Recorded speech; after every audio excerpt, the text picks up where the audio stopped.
प्रधानमंत्री पंतप्रधान नरेंद्र मोदी निधन झालेलं हाँ, प्रधानमंत्री जी की माँ हीराबेन जी का निधन हो गया और हम सब शिवसेना हो, ठाकरे परिवार हो, पूरे देशवासी मोदी परिवार के दुख में, इस संकट के घड़ी में हम उनके साथ हैं।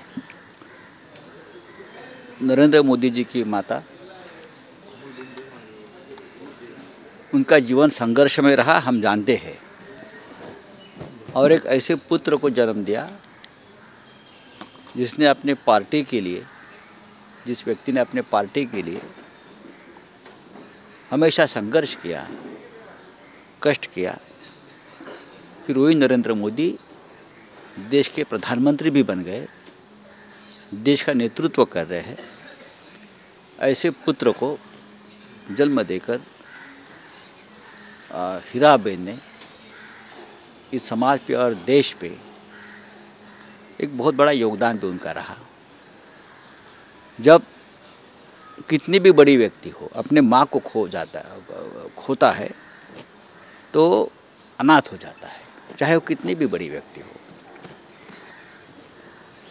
पैसे वाला हो, उद्योगपति हो, शक्तिमान हो, ताकत वाला हो, लेकिन जब माँ का छत्र निकल जाता है तो अनाथ हो जाता है।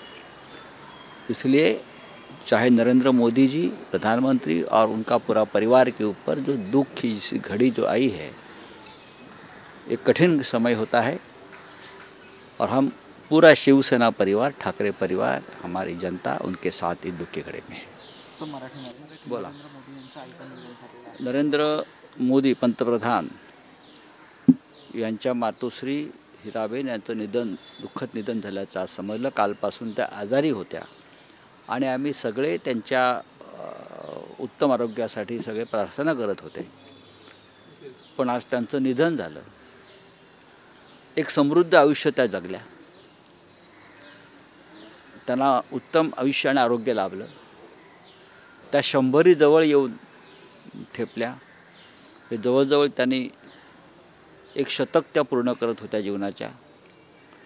त्यांचं संपूर्ण जीवन जे आहे, आम्ही पाहिलं, वाचलं, ऐकलं अनेकदा, ते संघर्षाचं होतं। अत्यंत कठीण परिस्थितीत त्यांनी आपल्या मुलांचं संगोपन केलं, मुलांना वाढवलं। त्यातले एक नरेंद्र मोदी, जे त्यांच्या पक्षाचे सर्वोच्च नेते झाले आणि नंतर देशाचं नेतृत्व करणारे ते आपले पंतप्रधान बनले। किती सर्वोच्चपदी व्यक्ती असली तरी जेव्हा तो त्याच्या आईचं छत्र गमावतो तेव्हा तो अनाथ होतो खऱ्या अर्थानं। तसंच नरेंद्र मोदींच्या बाबतीत झालं असेल। संपूर्ण ठाकरे परिवार, शिवसेना परिवार, महाराष्ट्राची जनता या दुःखद प्रसंगी नरेंद्र मोदी यांच्यासह त्यांच्या संपूर्ण मोदी कुटुंबियांच्या दुःखात सहभागी आहे। ईश्वर हीराबेन यांच्या आत्म्यात चिरशांती देवो अशी आमची प्रार्थना आहे, आणि या कठीण प्रसंगातून सावरण्याचं बळ प्रधानमंत्री नरेंद्र मोदी आणि त्यांच्या सगळ्या कुटुंबियांना मिळो। अजूनही जे कर्नाटकचे मंत्री आहेत भाजपाचे, ते मुंबई केंद्रीय प्रदेश करण्यावरती बोलत आहेत, तशी वक्तव्य येत आहेत त्यांच्याकडे। नाही, त्यांना एक कळत नाही आहे की बेळगावसह सीमा भाग हा केंद्रशासित करण्याची मागणी का होते। तिथल्या मराठी बांधवांवरती अत्याचार हे लोक करतायत सगळे, तिकडलं सरकार, तिकडल्या कानडी संघटना। मराठी भाषा, मराठी संस्कृती, मराठी माणसावर अन्याय होतो आहे। सुप्रीम कोर्टाने जैसे थे परिस्थिती ठेवण्यासंदर्भात दिलेले आदेश पाळले जात नाही, आणि म्हणून हा भाग केंद्रशासित करावा आणि मराठी लोकांवरचे अत्याचार थांबवावेत ही मागणी आहे। त्यांनी अत्याचार थांबवावेत, आम्ही आमची मागणी मागे घेऊ। त्यांनी मराठी भाषा आणि मराठी माणसाला संरक्षण द्यावं तिकडल्या सरकारने, आम्ही आमची मागणी मागे घेऊ।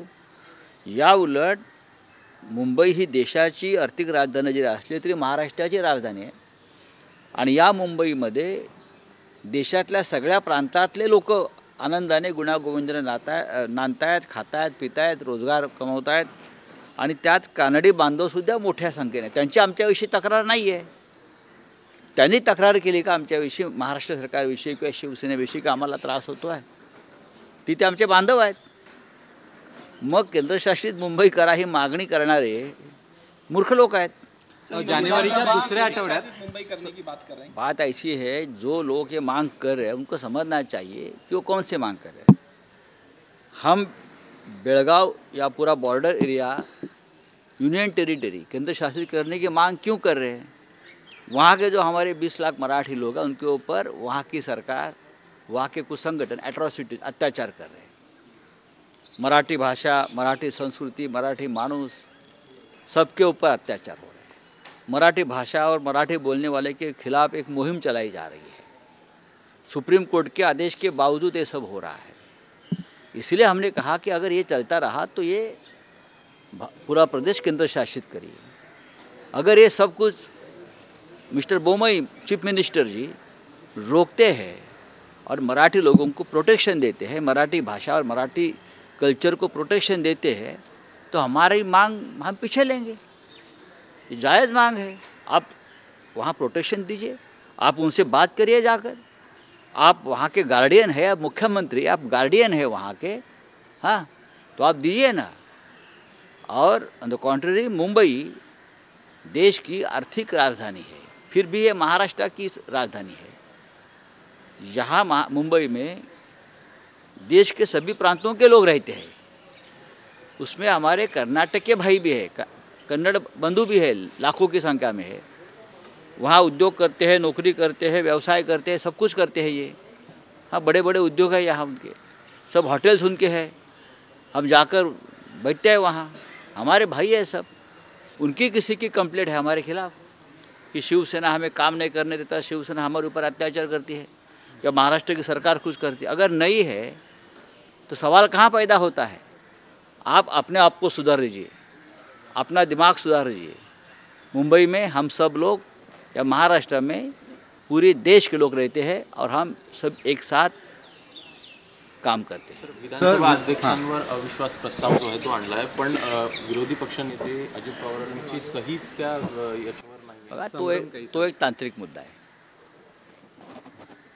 राहुल नार्वेकर विधानसभेचे अध्यक्ष आहेत. ते विधानसभा अध्यक्षासारख्या पदाला, घटनात्मक पदावर बसून एकपक्षीय काम करतात, हा त्यांच्यावर आरोप आहे.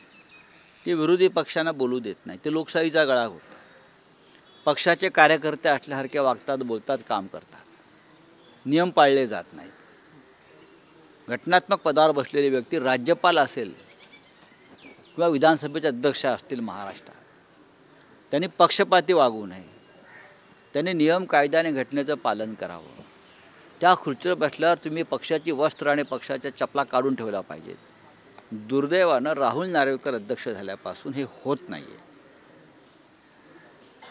विरोधी पक्षाचा आवाजच दाबायचा आणि विशेषतः शिवसेनेच्या लोकांना बोलूच द्यायचं नाही. शिवसेनेच्या सदस्यांनी बोलण्याची इच्छा व्यक्त केली की मुख्यमंत्री, उपमुख्यमंत्री काय इशारा करतात, खालून खाणाखुणा करतात, त्याच्यावर ते निर्णय घेतात. हे अत्यंत गंभीर अशी गोष्ट आहे आणि ही विरोधी पक्षनेते अजित पवार यांनाही माहिती आहे. अजित पवारांची सही झाली की नाही याच्याविषयी माझ्याकडे माहिती नाही, पण काल उद्धवजी ठाकरे विधिमंडळात होते आणि आमच्यासमोर काँग्रेसच्या आणि शिवसेनेच्या अनेक आमदारांनी त्या प्रस्तावावर सही केली आणि माझी माहिती आहे की राष्ट्रवादी काँग्रेसलाही या प्रस्तावावरती आमच्याबरोबर यायचं आहे.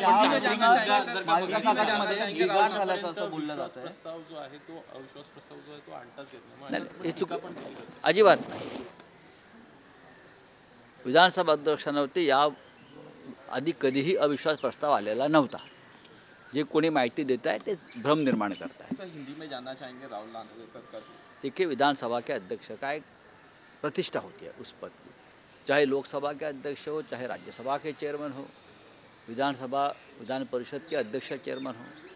ये संवैधानिक पद है. जब कोई व्यक्ति किसी भी पार्टी की उस पद पर बैठती है तो अपने राजनीतिक विचार बाजू में रखकर काम करना चाहिए, विपक्ष पद्धति से काम करना चाहिए. लेकिन हमारे महाराष्ट्र में नहीं हो रहा है. जब से ये खोखे सरकार बनी है तब से विधानसभा के अध्यक्ष, मैं एक पार्टी का कार्यकर्ता हूँ, वफादार कार्यकर्ता हूँ, उस नाते काम कर रहे हैं. जो अपोजिशन है उनका आवाज़ दबाने की कोशिश हो रही है, उन्हें बोलने तक नहीं दिया जाता, नियमों का उल्लंघन हो रहा है। शिवसेना के विधायक सदस्य हैं, उनको बोलने नहीं दिया जाता। अगर बोलने का मौका आता है तो सबसे पहले चेयर से वो मुख्यमंत्री उप मुख्यमंत्री के पास से इशारा लेते हैं, उसके ऊपर निर्णय देते हैं। महाराष्ट्र में इस प्रकार की अप्रतिष्ठा इस पद की कभी हुई नहीं थी। तर सुप्रीम कोर्टाचा निर्णय आल्यानंतर सेना भवनचं नियोजन करू असं आता शिंदेचे गट आहे त्यांच्याकडून बोलण्यात येत आहे। अनेक मंत्री अनेक आमदार आहेत ते देखील बोलतात। असं कोण बोलत आहे? स्वतःचं निर्माण करा, हिम्मत असेल तर। नाव शिवसेना, नेते बाळासाहेब ठाकरे, पक्षाची कार्यालय आमचीच, मग तुम्ही काय केलं? स्वतःच्या मुलांना जन्म द्या।